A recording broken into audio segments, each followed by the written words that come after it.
తేజ కిచెన్కి స్వాగతం సుస్వాగతం. నేను మీ తేజేశ్వరి. మీరందరిలో ఉన్నారు. నేనైతే చాలా బాగున్నాను. నేను బీరకాయలు అయితే శుభ్రంగా పొట్టు తీసుకొని ఈ విధంగానైతే కట్ చేసుకొని పెట్టుకున్నాను. నేను ఇవాళ అయితే బీరకాయ పచ్చడి చేయబోతున్నాను. చూస్తున్నారా ఎంత బాగున్నాయో.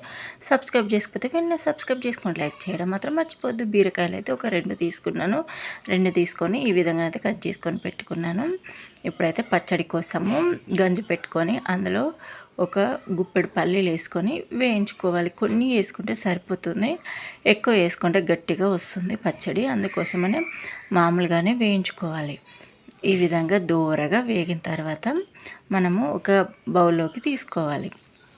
చూస్తున్నారు కదా ఎంత లో ఫ్లేమ్లో పెట్టుకొని వేయించుకోవాలి పల్లీలు.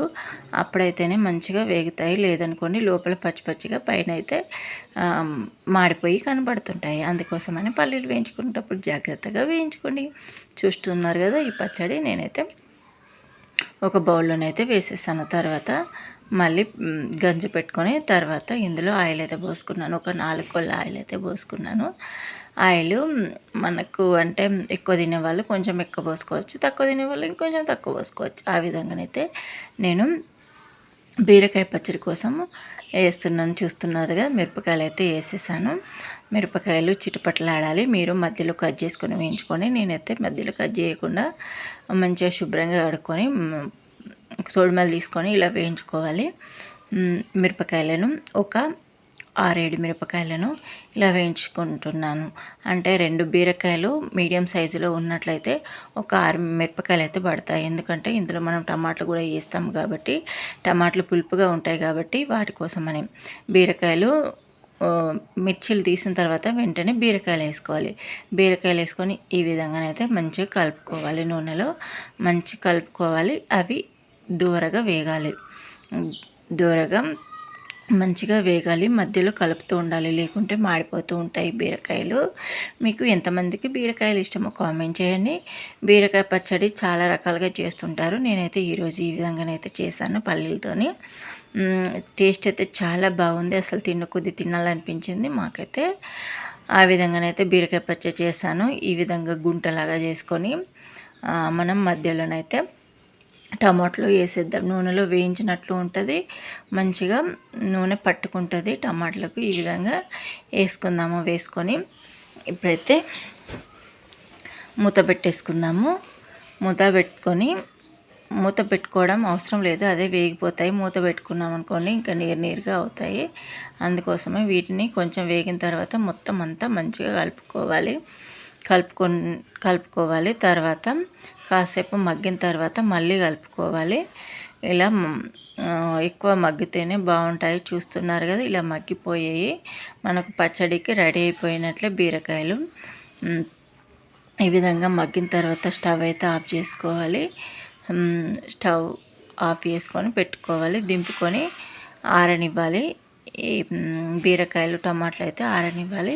ఎప్పుడైతే మనం పచ్చడి ఎలా తయారు చేసేద్దామో చూసేద్దాము. ఫస్ట్ అయితే పల్లీలు మిక్సీ పట్టుకోవాలి, ఎందుకంటే మెత్తగా కావాలి కదా. ఈ విధంగా మిక్సీ పట్టుకోవాలి. ఇప్పుడు ఇలా మిరపకాయలు వేయాలి. మిరపకాయలు వేసి ఎల్లిపాయలు వేయాలి. ఎల్లిపాయలు ఉప్పు వేసుకోవాలి. ఉప్పు వేసుకోవడం వల్ల మనకు మిరపకాయలు అనేవి చేదెక్కకుండా ఉంటాయి. అందుకోసమనే మిరపకాయలు ఖచ్చితంగా సాల్ట్ వేసుకొని, ఇప్పుడే కాదు ఎప్పుడైనా మనం పచ్చడి చేసుకుంటప్పుడు పచ్చిమిరపకాయలు కానీ ఎండుమిరపకాయలు కానీ మనము ఉప్పు అనేది ఖచ్చితంగా వేసుకోవాలి. ఈ విధంగా వేసుకున్న తర్వాత బీరకాయలు తర్వాత టమాటాలు మిక్సీ పట్టుకోవాలి. తర్వాత ఉల్లిపాయ వేసుకొని మిక్సీ పట్టుకోవాలి. తర్వాత ఇందులో కొత్తిమీర ఉల్లిగడ్డ మిక్సీ పట్టుకోవాలి. చూస్తున్నారు కదా అయిపోయింది. అంటే ఒకసారి అలా తిప్పేయాలి. ఉల్లిగడ్డ వేసుకున్న తర్వాత అంతే. మన పచ్చడికి తాలింపు వేసేద్దాము. ఆయిల్ అయితే కాగిన తర్వాత ఇందులో మనమైతే ఆవాలు వేసేసుకుందాము. ఆవాలు వేసుకున్న తర్వాత ఇందులోనైతే ఎల్లిపాయలు వేసుకోవాలి. ఎల్లిపాయలు మధ్యలో కట్ చేసుకొని ఈ విధంగానైతే వేసుకోవాలి. తర్వాత ఇందులో ఎండుమిర్చి వేసేయాలి. ఒక ఎండుమిర్చి లేదనుకోండి 2 ఎండుమిర్చిలు అయినా సరే ఈ విధంగా వేసుకోవాలి. వేసుకున్న తర్వాత ఇవి కొంచెం దూరగా మాడాలి.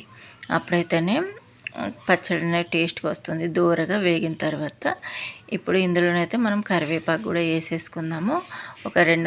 ఒక రెండు ఆకుల కరివేపాకు వేసుకొని ఈ విధంగా కలుపుకోవాలి. తర్వాత దీంట్లో ఇప్పుడు బీరకాయ ఆఫ్ వేసుకోవాలి.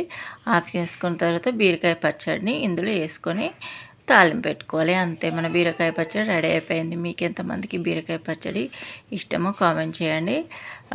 ఈ బీరకాయ పచ్చడి నచ్చినట్లయితే లైక్, షేర్, సబ్స్క్రైబ్, కామెంట్ చేయడం మర్చిపోవద్దు. వావ్, చూస్తున్నారా, బీరకాయ పచ్చడి అయితే రెడీ అయిపోయింది కదా. ఇది చపాతీలోకి కానీ, పూరీలోకి కానీ, లేదా అన్నంలోకి కానీ దేనిలోనైనా చాలా సూపర్గా ఉంటుంది, చాలా టేస్ట్గా. ఇది మీకు నచ్చినట్లయితే లైక్, షేర్, సబ్స్క్రైబ్, కామెంట్ చేయడం మర్చిపోవద్దు.